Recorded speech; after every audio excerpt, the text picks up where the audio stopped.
Leeming's Ball. Oh, so this is the ball at an RAF station. And this is your last assessment. Flying the Meteor. Yeah. Hopefully But every oh, yeah, there you're it is part of an there. Sorry, assessment as a pilot. Exceptional.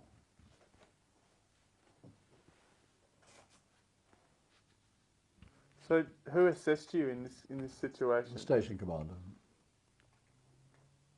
Did you get many ratings below exceptional in your career? Yes, I was usually above average Right. all the way through. And it worked exceptional, above average, average, below average.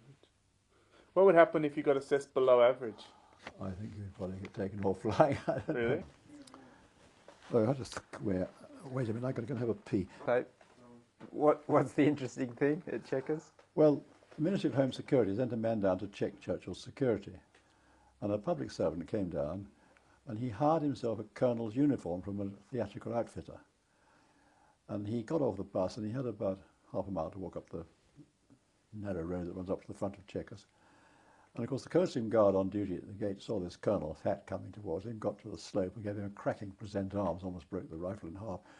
And this fellow with a sloppy salute walked past him up to the front doors. And it was on a Sunday morning at about 10 o'clock, and the maid was polishing the brass on the front door. So she said to him, "Good morning." So he said, "Good morning, I've just come to see Mr. Churchill." She said, "He's just gone into the room over there." So this fellow went and knocked on the door. Churchill said, "Come in."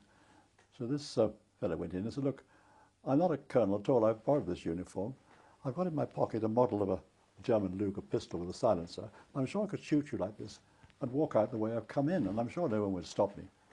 So in the morning, the guards got 2 foolscap pages of rocket from the War Office, telling them to smart themselves up. So they decided to pass the buck back to the house. I mean, they're pretty smart officers and the coasting guards. And they said, "Well, we can't decide who comes in and who doesn't come in. It's got to be, we've got to be told who's living in the house and who's expected."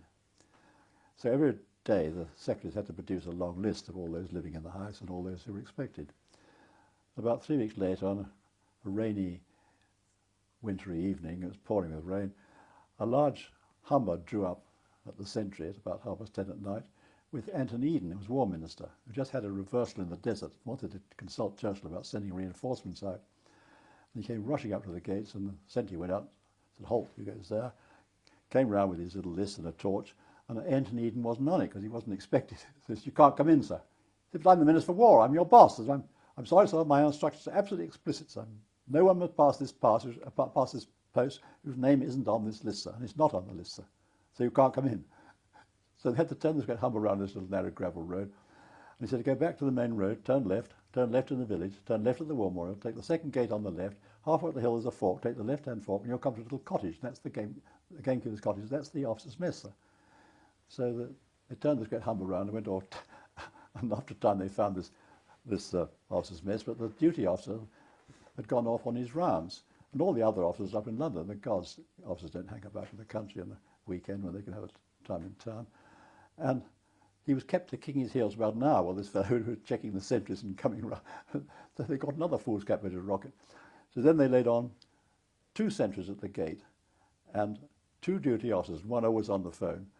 And well, the next fellow came down, also walked in. So they clapped the guard under arrest. And they found he couldn't read. So they fell the whole guard detachment in, and the sergeant major said, "All those who can't read properly, 1 pace forward, march!" And the whole lot took a step forward because they thought they might get off guard duty, you see, and they pretended they couldn't read. However, when they were told what was going to happen to people who couldn't read, with special reading lessons and no leave passes and nothing else, and no spare time, some of them found they could read. And then next time they sent someone down, he gave his name as Thompson. And so he walked in, because there were 2 Thompsons on the house, one Detective Thompson living in the house, and also Commander Thompson, who was Churchill's naval flag officer. So then they decided the guards weren't competent enough to decide on these things, and they had a special constable who checked the passes, and the guard who's at a halt goes there. But at his home in Kent, he had a Canadian regiment, Prince Edward Islanders, who were absolutely marvellous. They just loved it. They'd spent all their lives in the backwoods of Canada trapping animals. and they just loved the job. The first time they sent a man down there to check the defences, he did a recce round, and he found there was a gate at the back of the estate which led into a wood.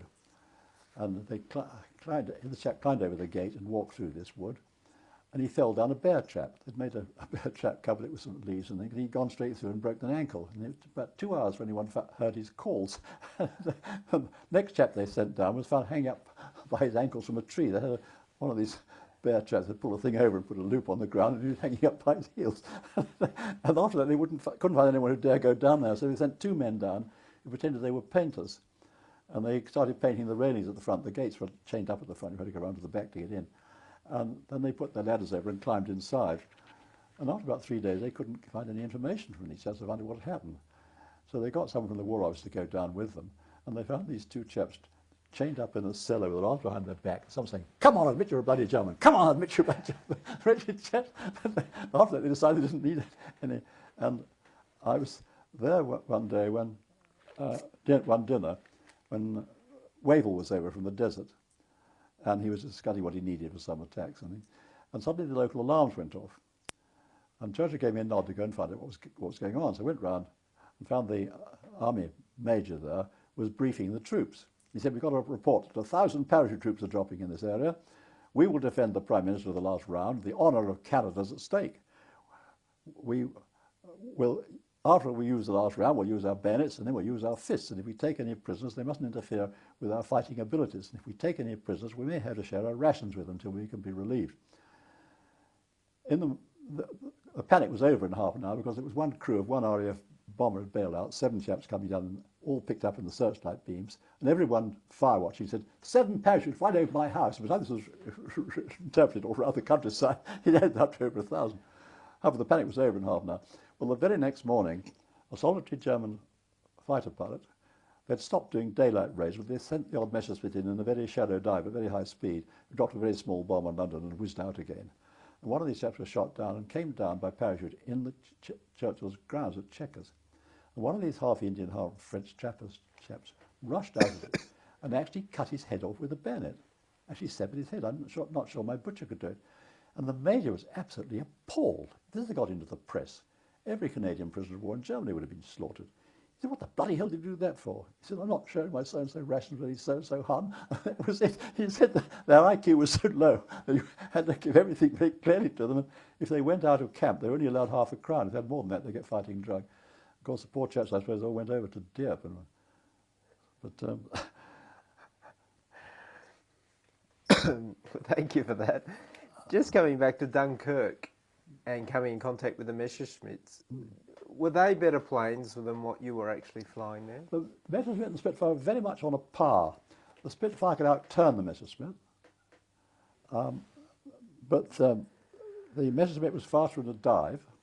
You get away from it, you get a chance, and it could push the stick forward and go down like that, because it had didn't have carburetors, it had direct injection. Where our engines had carburetors. If you pushed the stick forward, the engine would cut. So to go down quickly, you had to roll on your back first to go down. Well, that slowed you off a bit. So they had that advantage. Otherwise, it was much on a par, but they were, of course, in enormous numbers. We were always about 20 to 1 against. But the Hurricane had this better vision over the nose, which helped a bit in the turn, attacking in a turn, but it was much too slow for a Messerschmitt. The Messerschmitt could get away from it quite easily.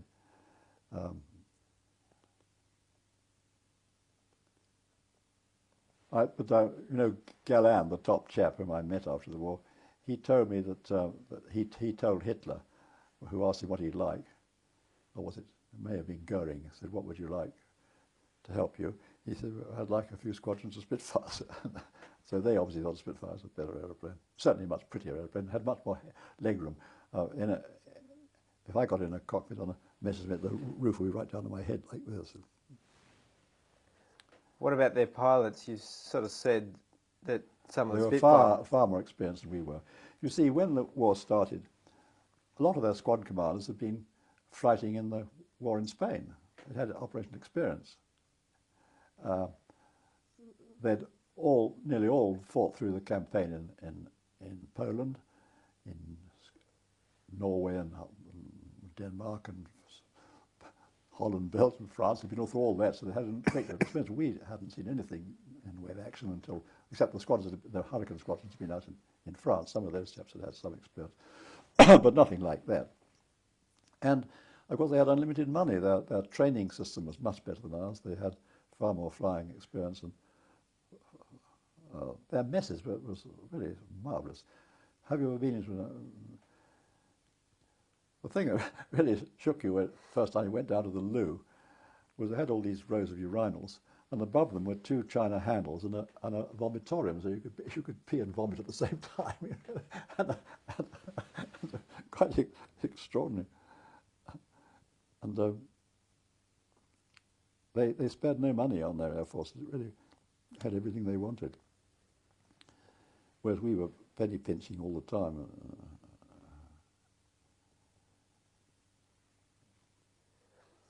How important were the Royals in the early days of the war? The Royals?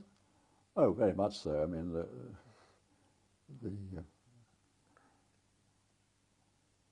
the King was very popular, and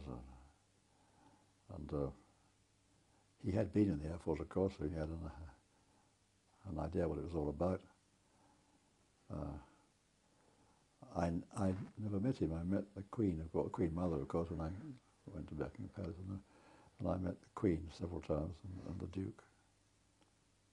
The Duke was quite amusing because he had such a wit. I think the Queen's probably the first monarch to have a real sense of humour. I think that Edward VII had a rustic sort of humour. He laughed at drunkenness and death and that sort of thing, and all forms of rudery, but I don't think he had a real sense of humour. I don't think George V had any sense of humour, although he said some very funny things in his time. Once he had the new Dean of Windsor presented to him, and the new Dean said to him, "Your Majesty, I shall have the honour of preaching my first sermon before you this Sunday. What would you like it to be about?" And George V, who had a prostate problem, said, "About 5 minutes." It's a really good answer. And the only other funny thing I've ever heard he said was on his death, when the surgeon was trying to cheer him up, said, "Well, we shall soon have you down to Bognor for rehabilitation." And George V said, "Bugger Bognor," and passed out and didn't say another word. But the Queen has quite a good sense of humour. I was back in England about nearly 30 years ago now, staying with this daughter who laid on a party for us. And among the guests was the Vice-Chancellor of Cambridge University, who told us he was sitting next to the Queen at a formal dinner at the university, where the conversation turned on to politics, and he thought he must change the subject quickly before the Queen was embarrassed by this. So on the spur of the moment, he said, "What a magnificent achievement of Sir Francis Chichester. I mean, just imagine the courage of man sailing the seven seas, this little cockle-shell of a boat, for so many months, in all weathers, and all alone." And the Queen, with a twinkle in her eye, said, "Have you met Lady Chichester?" I believe she's a terrible old dragon, but I don't know. And we were presented to the Duke once at Holyrood House when I commanded an RAF station in Northumberland. And when we were presented, the Duke said, "Where do you come from?" Because I was in uniform. I said, "From Royal Air Force Station, Bulmer." He said, "Oh, I passed there yesterday." And he turned to my wife and said, "Where do you live there?" She said, "Oh, in a service married quarter." He said, "Well, don't complain to me. I have to too, you know." She was far too slow to say, "Yes, when I was in the Mark 1A," or whatever it was.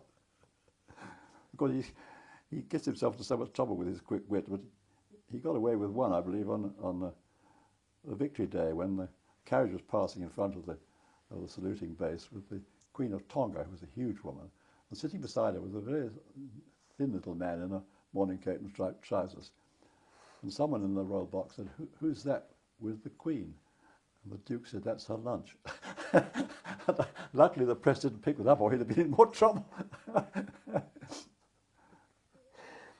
Coming back now to your Spitfire flying days, before you got shot down, what sort of sorties did you do? Engagements with shipping or aircraft or? Well, the shipping only went on for about the first fortnight of the war. After that, it wasn't considered necessary up the East Coast, or only when we were called out, especially.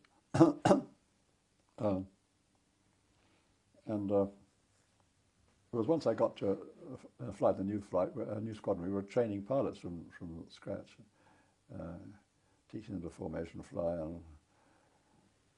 but we didn't have any instruction on shooting. The first time I went to Dunkirk, they'd never fired their guns in their lives. You mentioned that three planes were shot down at Dunkirk. Who? 3 planes were shot down. Three of ours, yes. Yes. Do you know what happened there? Well, they were bounced these measurements were above us coming down, and I saw them coming and went down over the other squadron. But I think some saw the others and went the other way and bounced from above, came up fast from behind and shot down 2 on either side of the squadron command and 1 other, I think. You didn't actually see anyone No, getting... I didn't see any of that at all. I'd broken away by then. Okay. What happened to the squadron leader, the useless one at Dunkirk? Do you know what happened to him after that? Yeah, he was very quickly replaced. He finished up as a group captain and doing something. The expansion was so quick that people who were squadrons at the beginning of the war were very soon our Commodores, but just from the rapid expansion. A little choice on who to promote. Plenty of young people coming along at the bottom, but it wasn't long before there was a friend in my squadron, for the 119 Squadron, who was a flying officer at the beginning of the war. In about 3 months, he was a wing commander flying, and 4 months, and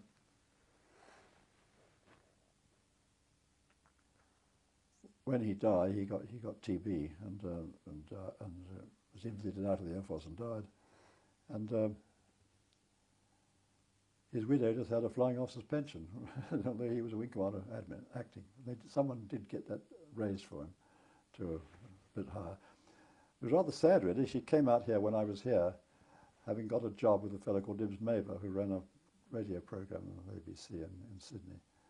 She got a job looking after his children. And she was a widow, her own children were off her hands. And she had an RAF widow's pension, so she wasn't dependent on anything over here.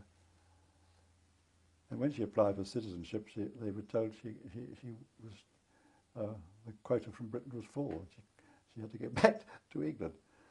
At the same time, they accepted a chap we knew in the German embassy who retired here, who was probably in the Gestapo for all we know during the war, and he was accepted because the quota of Germany wasn't full. That seemed rather hard. That's the way things go. Could we now talk a little bit about the time you got shot down? Could you've shared a little bit of the story, but could you share with us a bit of information on the morning of taking off, what actually happened in the events? Well, as I got to the airfield, we got into a flying jet and gear, and we were immediately scrambled, and off we went.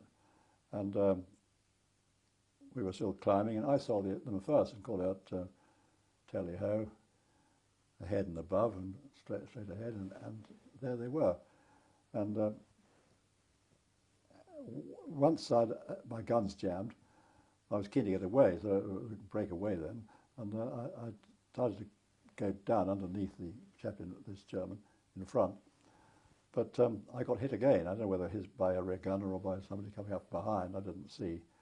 At all events, my hood blew off, and my controls went. So that when I pushed back on the forward, nothing happened. It just went up and down. Nothing happened.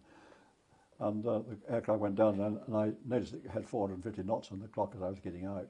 I undid my seat belt straps, and I was just sucked out. And my parachute got caught on the back of the cockpit, and my arms were thrown back along the side of the cockpit. My head was banging against by the radio engine door, and my gloves were blown off, and my foot was thrashing on my thigh on this side, and suddenly I blew off. And I was thinking of doing a delayed drop, not opening my parachute. I was very much lower, so to get down quickly. But I couldn't bear the pain because my foot was twisting about in this as I was falling head over heels. So I thought I might pass out, so I pulled the ripcord. And when my parachute opened, I was swinging in a big figure 8 like this. And I could see my blood pumping out great squirts and falling down below me in this great pat below. Oh, God, I've got to do something quickly. I shouldn't have any left.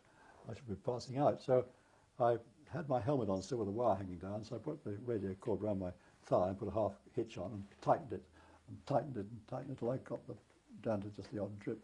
And I found that by holding my knee right up under my shoulder here, I got my foot wedged under my bottom, which stopped it moving, and that was much more comfortable.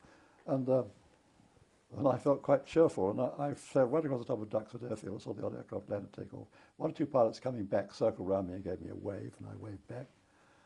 And I got almost as far as Falmere, where I'd taken off from, when the wind changed 100 degrees, and I started sailing back again. And I then had to turn around to face where I was drifting, so we would pull down the course and twist them about. And I finally got facing the way I was going. And I thought, I'm never going to get the sense of going on endlessly sitting here. It's a marvellous view, and of course I heard all the noises of the cattle and dogs barking coming up at one, but a marvellous view, beautiful sunny day. And I came down with a great crash suddenly in a stubble field where some young chaps were helping to stook corn. And one of them came dashing at me with a pitchfork, thinking I was a German. And he was looking quite ferocious. It made me absolutely furious. I hadn't got all that way down safely. To have this bloody fool stick me with a pitchfork was going to be too much. So I shouted up, "Piss off and get me an ambulance." And he dropped this thing like a startled hare and turned, went off at very commendable speed to the gate. And the first car he stopped was an army medical officer on his way to their mess for breakfast for the anti-aircraft gunners. And he came along and sent his driver off to get the necessary. The driver came back in about a quarter of an hour and said, "I think I've got everything, sir, except the morphia. And I think the orderly corporal who went on leave last night's taken the key of the poisons cupboard with it." So I wasn't in any pain at all. I was feeling quite cheerful. The only pain I got was from the petrol. I was absolutely saturated with petrol. Where it didn't evaporate from my arms and legs, it was taking the skin off. That was a sort of smarting sort of pain. But the leg was absolutely numb. There was nothing, no pain in that at all. And So when you were up there, petrol was coming back it must on. have been. I didn't know at the time, but I was absolutely saturated. I was jolly lucky I didn't catch fire because they've got these sheets of flames coming back from the exhaust on the other side. But anyway, it didn't. And I was taken off to Admiral's Hospital. And when I came round the anaesthetic, I found myself in an ordinary ward there with my wife sitting beside me with a beautiful spray of flowers. And I didn't ask about them. We had lots of things to talk about. Our firstborn was due any minute. And I was being moved into Norwich Hospital next morning. But 50 years later, I went over to Britain with about 14 other Australians from the Battle of Britain for this big reunion on the 50th anniversary. And it really was beautifully done. We were given seats in the forecourt of Buckingham Palace for the march past and the fly past.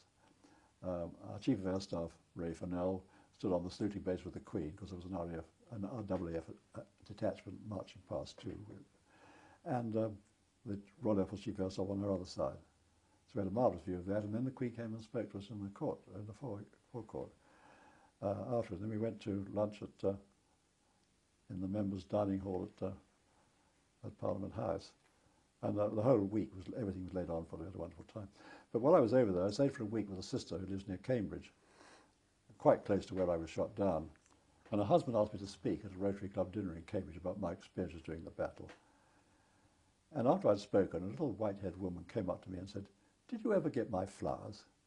I thought, God, I've got a nutcase here. Why should she send flowers to me in Australia? We've got plenty of flowers out there of our own.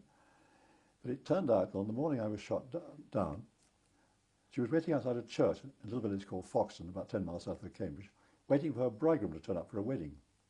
He was coming by train, and all the trains were delayed because of the air raids. So she was sitting outside the church looking forlornly towards the railway station, wondering whether he was going to turn up at all, and even if he did, whether the vicar would still be waiting, when my Spitfire crashed through some trees on the other side of the road and made a great hole in a field.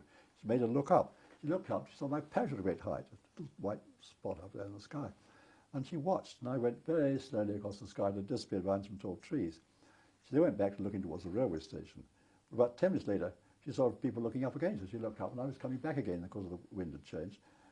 And I was quite low by then, she could see me very clearly. And because I got my leg right up under my chin, she thought I'd only got one leg left. So after the wedding, she sent a wedding bouquet to the hospital in Cambridge for me. So that's why there was these flowers there. And so I was able to say to her, well, that was kind of you. Thank you very much for those beautiful flowers. I'm so glad to know who sent them because they were so good, did so much to cheer me up. But it's extraordinary thing, someone from Canberra to be in Cambridge 50 years later after the event and be recognised with sort of thing, and be able to thank her for great kindness when she was a young bride. It's a funny old world, isn't it?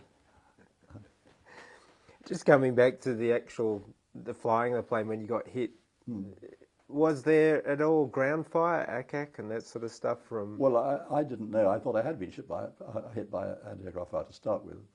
But it must have been a jolly dead-eye rear gunner because the bullets came through the side of the cockpit. When I got my trousers back from the hospital, I could see from the direction the bullets went through that it was from that side. So when I was turning around, it must have come from one of the rear gunners. And it had gone straight through both bones of that leg. And I had hose with the trouser on the other side, but without hitting the leg. So I was really lucky I hadn't get the other. I suppose probably the control column might have been in the way or something that protected me. Did you feel immediate pain once you were hit? No pain at all. Just felt a hard kick on the shin. Sort of, you're in a rugger scrum, you get a kick on the shin, it's just a bit painful, but it was about all. Just a shock. Well, I didn't have time to go on. I was just busy trying to open fire and shoot this bastard down. And then the guns jam on you. That would have been frustrating. Yes, it was. Parachute training, had you done any? No. You were told. It's always a bit of a worry when you bail out because you feel something will open. But you're never quite sure. When they fit you with a parachute in the parachute section, they always used to say, well, don't worry, so if it doesn't work, bring it back, we'll give you another one. This sort of silly remark, you was a bit nervous sort of thing. When it does open, like that, you suddenly find yourself hanging there. It's the most marvellous feeling of relief, hanging there in the sky with the whole world before you and this beautiful panorama before you. It's a wonderful feeling. What did you see in respect to the German bombers flying on and the other Spitfires? By the time my parachute opened, there wasn't an aeroplane or sound of an aeroplane in sight. The whole lot gone on the side. Just in those few seconds, it's extraordinary. Wasn't anybody. I was looking around, completely alone in the sky. I suppose they're going at, I suppose those bombers were flying at 260 knots or whatever it was, but that height would be quite a good speed. It would take long to get out of sight and so on. So when was it that the leg actually started to give you pain? Oh, not till I came round after the operation. It also, it still gives me stick occasionally. You've got a feeling as though someone's pushing a knife upwards in your big toe in the next toe or something of that sort. So did the doctors need to explain to you that you'd have to, well, your leg was lost in that respect, or? Oh, I knew it was lost. I'd seen it. I knew it was gone. I didn't have any doubts about that. They wouldn't have to tell me anything. I don't think I saw a doctor after the operation. The chap who operated on me was the ordinary intern who was on duty at that night. He'd never done an operation in his life before. The first one he'd done. And he left it a bit too long for the old-fashioned legs. The old legs, you had a metal aluminium leg, and it had a leather socket that your leg fit in that slid into it. And it had little rubbers there, and it laced all up here, and you sat on the top with a belt round the waist. And that was a hell of a thing to wear, difficult to march with, you weren't trying to march in time. And particularly difficult for skiing. Because when I was an air attaché in Norway, I had to learn to ski because I had an aeroplane there, and landing at these inland airfields, there was deep snow everywhere. And 30-foot snow down the edge of the runways and where you parked the aircraft. You had to put skis on to move about. And that wasn't easy with those legs because the foot moved on its own. So when you were swinging on it, you could suddenly go down the hill or up the hill without you being able to control it. And you couldn't get an edge in, you see, without these hinges at the knee. Whereas these are much easier. I've given up skiing now about 3 years ago. Not because we couldn't ski anymore, it was getting too dangerous. Slopes are so crowded and people on snowboards lurking about. And I thought, if we get hit by one of those people at high speed, it would break every bone in our body. It takes so long to heal again. But it was quite difficult learning to ski. But I had an interesting thing skiing there. I had a party of Air Force officers doing a winter survivor course up at Lillehammer. And the chap in charge was 2 ranks senior to me. He sent me a telegram saying, bring up some liquor, we've run out. Because you can't buy liquor in Norway, because to a government liquor store. So I put a couple of boxes of whiskey and a couple of boxes of gin in my Anson. It's quite cheap in those days. a case of 12 bottles of gin cost 60 shillings, £3, about $6, and a case of whiskey cost 84 shillings a case. And I got it, of course, duty free, straight from the Navy to deliver. But anyway, I'd managed to master skiing by that time. I get from A to B without falling over very often. And I flew up to Lillehammer, landed on the frozen lake there, delivered this stuff to the hotel, and I spent the day skiing with them. At the end of the day, I thought I've got time for one quickie up and down before I had to leave. I had to get back to Oslo before dark. I didn't have any night landing facilities at Fornebu in those days. I was coming down fairly fast, and where everyone had been turning into the queue for the ski lift, they'd thrown up these moguls, you know, skiing moguls? Well, the snow, when you turn to throw heaps of snow up. And I hit these heaps going much too fast for my skills. I took a tremendous, spectacular crash right in front of the queue for the ski lift. As I came up with a great flurry of snow, I heard a great burst of laughter from the Air Force people waiting in the queue. The Norwegians don't laugh at accents. They've rather Scottish sense of humour. They laugh at drunkenness and death, but not accents. And I suddenly saw my ski whizzing off down the hill with the boot on. I thought, bugger, my bloody foot's broken off. But when I pulled my leg out of the snow, the foot was still there. And what had happened, a sudden movement of the ankle joint to split the seam down the back of the leather boots. And the laces had parted, and the whole thing went off down the hill. Well, that happened on a Wednesday. And on Saturday, I had to fly my aircraft back to England. And being a fighter pilot, I thought the easiest way of getting across the North Sea without worrying where I was would be to follow the transport aeroplane at Dakota, taking these people back from their course, because I could just formate it on it, and they had a navigator on board to do all the navigation. So I landed at Hendon with them. The next night, I was in the RAF club having a quiet drink before flying back in the morning, when I heard a character behind me say to another, "Have you heard that story about the air attaché Oslo's accident, old boy?" Another chap said no. He said, "Well, this bloody fool skis with a wooden leg. He was cracking down a hill at Lillehammer last week, right in front of the queue for the ski lift. There was a crack like a gun going off, and his bloody leg broke off and shot off down the hill with his trousers on it, and 50 women fainted." It's absolutely unbelievable. After 3 days, the story could exaggerate quite as quickly as that. I was so embarrassed, I said nothing. I had another funny skiing accident. I had a heavy fall at one slalom run there. A small boy whizzed across in front of me and fell right in front of my feet. And I just managed to miss him, but I unbalanced and fell. When I picked myself up again, lifted my wooden leg up to move off, the ski went round to the bottom like this, and I realised the foot was just held on by the elastic under those old-fashioned ski pants. So I sat down and took the boot and sock off to see if I could fix it. I thought I might have torn the thread off the nut that held the foot on, and I might have wedged the nut onto a bit of ski ticket just to walk back on. But when I got the boot and sock off, I found the nut was still firmly attached to the leg, and the foot, made of wood, had splintered off over it. Quite obviously wouldn't go on again. So I put my foot in my pocket, and I put the boot back on the end of the leg, because without it, the leg went straight into the snow up the knee. It was getting terribly cold. I thought I might get frostbitten, so I put the boot back on the end of the leg and started lacing it on. I had these old-fashioned leather boots, lots of hooks and laces, going across and across and tightening it up, putting a half hitch and tightening it up. I got about halfway with this when a Norwegian stopped beside me and said, "I've been up and down twice now and you're still here. Are you sure you're all right?" I said, "Please don't bother about me. I promise you I'm not hurt. I've only got 20 yards to go to the lift. I can get up to one ski. I've done it before. My car's at the top. I've got no problems. I'm going to force on." As I moved on again, I heard a rather elderly chap say to her in Norwegian, "For God's sake, make him sit down. These stupid Englishmen, they just never know when they're hurt." Of course, it seemed very funny in retrospect. It wasn't very funny at the time, of course. Coming back to now your time in hospital, can you tell me about the doctors and nurses there? Oh, they're absolutely excellent. In the RAF hospital, the nurses only did the nursing. They did shots in the arm and taking a temperature and all this sort of thing. The orderlies did all the dirty work, bringing you the bedpans and making the beds and all the heavy work. It was so sensible. But I believe they can't use it here because that system, because the nurses object, because it would put a lot of their nurses out of work if they had brought orderlies in to do the dirty work, which is an awful misuse of skilled people's time, making beds and answering calls for bedpans and that sort of thing. No, the doctors were very good. Well, the surgeon was a Harley Street specialist, just been called up for the airport, and everything was beautifully done. I had nothing but praise for them. They were excellent. You mentioned the intern cut your leg not quite short enough. Did that? Oh, that was in that civil hospital. Yes. Did that have to be recut? No, but it's marvellous with these new legs. There's an advantage being a fairly long stump. What sort of treatment were you getting at the time? Drugs and stuff to No, I cope with? don't have any drugs. I never had any drugs. Morphine and... No, I didn't have anything. They didn't give you anything in those days. I didn't think it mattered. It was a very good.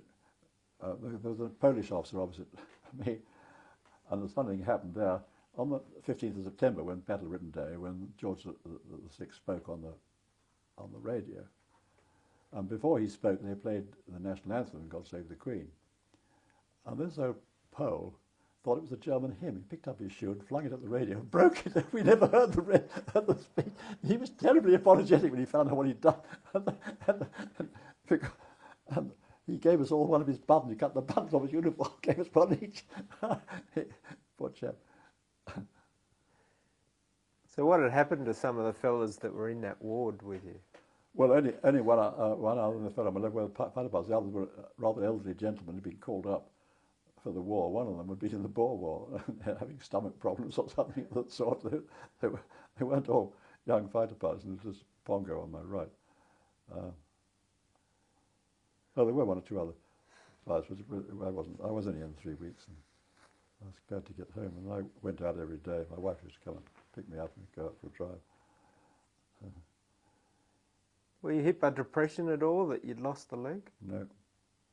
No, I was full of confidence. I'd seen Douglas Bader. I knew I'd be all right. Bless him.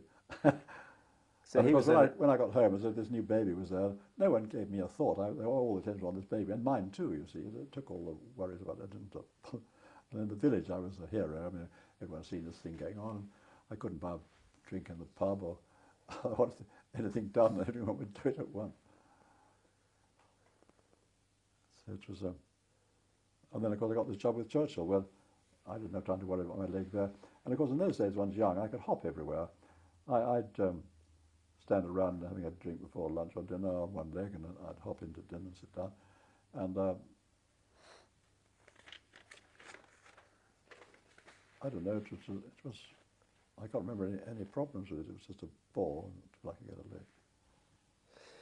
Did you get up to any other pranks in the hospital? You mentioned the one where you swapped beds. No, that was enough for me.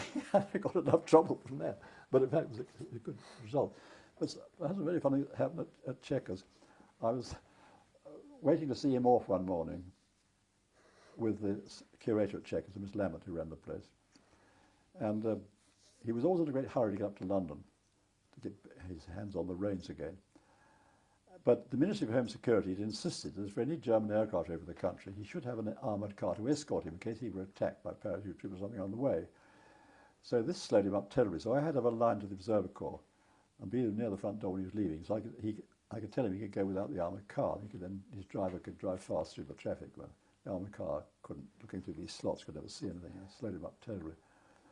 So suddenly we're waiting there. There was a bang outside, and we rushed out to see what it was, and about 50 yards away on a lawn was a Coldstream Guardsman rolling about on the ground, holding his foot, with his rifle by his side.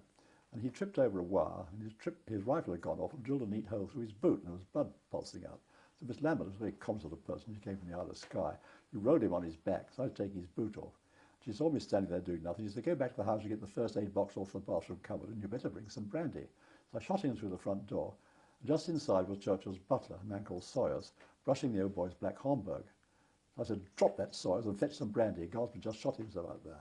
And I hurried up to the bathroom and found a little white box with a red cross on it. I came hurrying down the stairs with it, and I just popped into an office to ask the secretary to ring up the guards and let them know one of their men had been shot. And I hurried out onto the lawn. I was just in time to see Sawyers leaning over the soda. He got a beautifully polished silver salver on his hand with a beautifully cut brandy decanter, glasses, water, everything. Leaning over the soda, he said, "Soda or water, sir?" It was killingly funny, really, but he didn't think so. There's another story about Sawyers. Churchill always had to sleep after lunch for about an hour and a half. A habit he picked up when he was out in Cuba, covering that war out there. And he surfaces about 4 o'clockish. And when you're sitting in the great hall at Chequers, there's a balcony across. It used to be an open courtyard when the house was built in the Elizabethan days. And you could drive your carriages in, and there was a big open oak stairway went up to the first floor, and you could see 3-bedroom doors from the great hall. Lord Leo Fairham bought this house and had this whole hall roofed over to make this huge room. And the stairway was sanded and polished, looked very nice. And through the curtains from the other room came Churchill from a hot bath. And he was stark naked. He had a small hand towel and he was wiping his neck like this, going along, obviously going with some very important speeches like this, really working away at it, you see. And there was Mrs. Churchill having tea with all these elderly ladies, and they all pretended they hadn't seen anything, but they kept trying to force a conversation on and keeping an eye on what was happening. Churchill went very slowly along, and as he was going through his bedroom door, Sawyers came dashing out through the curtains, holding a large dressing gown out. So whiz, whiz after him. Everyone burst out laughing. And Mrs. Churchill actually furious with him. She said afterwards, if you must walk about the house with only a small hand towel, you might at least put it where it mattered. Not that you could see anything through the banisters anyway, but it was quite an amusing episode. We'll just pause there.